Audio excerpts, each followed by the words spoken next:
Is your life spinning in endless circles?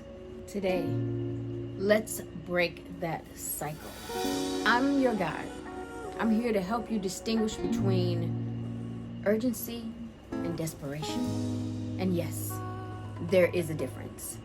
Welcome to part 2 of your journey into creating urgency in your life. In our last session, we touched on the cycles that trap us from moving forward. Today, we dive deeper.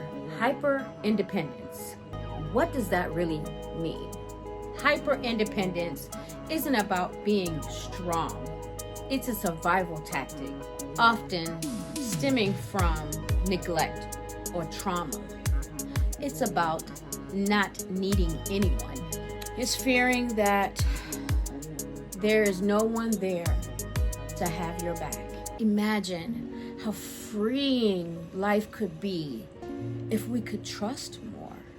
Hyper independence often goes unnoticed because it's seen as strength. But let's reframe that. It's not strength, it's survival. Emotional wounds from our past, like being neglected or having to constantly fend for ourselves, teach us to be overly self-reliant. This can lead to a life where asking for help seems as a weakness. So, how do we balance independence and still ask for support? This is crucial, especially when considering our wellness and our collective healing. Let's start transforming our understanding of purpose. Instead of obsessing over finding your purpose, why not focus on collective wellness? Imagine a world where our main goal is everyone's well-being, including our own. It's time to pursue a journey that not only seeks personal fulfillment, but also heals the world around us. Remember, creating a sense of urgency in your life is not about rushing through it. It's about recognizing and seizing the moments that matter. It's about making every day count in a 12-week year framework. You're not alone on this journey. Let's embrace a life where we can lean on each other, where we're not just independent, but interconnected. I've created a course for more insights on how to transform your life and those around you.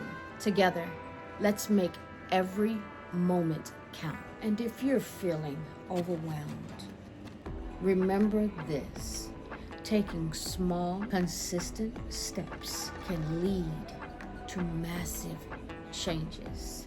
You don't have to do it alone. Join me as we work together to break down barriers and build a wonderful journey together that thrives on mutual growth and understanding. Share your thoughts in the comments or reach out directly. Until next time. There is a time management and planning system that is similar to quarterly planning, except you're completely absolving yourself of the idea of a calendar year. By shortening your year into 12 weeks, you're focusing on less in a shorter amount of time and therefore increasing your probability for success. For your 12-week year plan, you would want to choose 3 or less goals using the SMART goal method. So you want to make them specific, measurable, achievable, relevant, and they're already time bound because you're doing this in 12 weeks.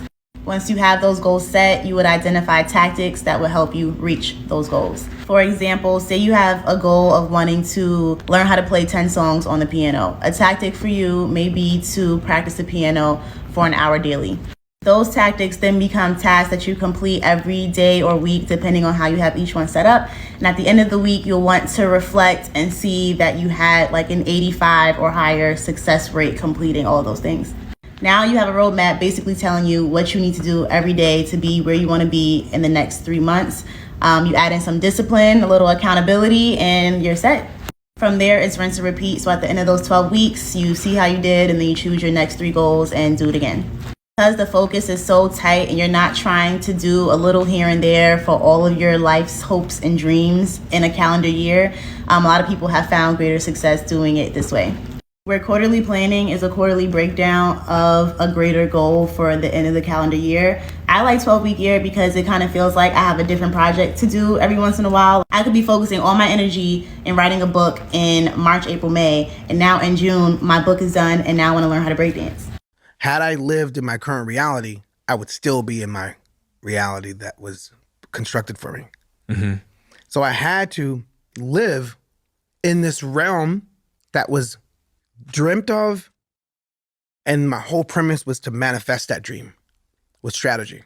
So I had to live as if it was real.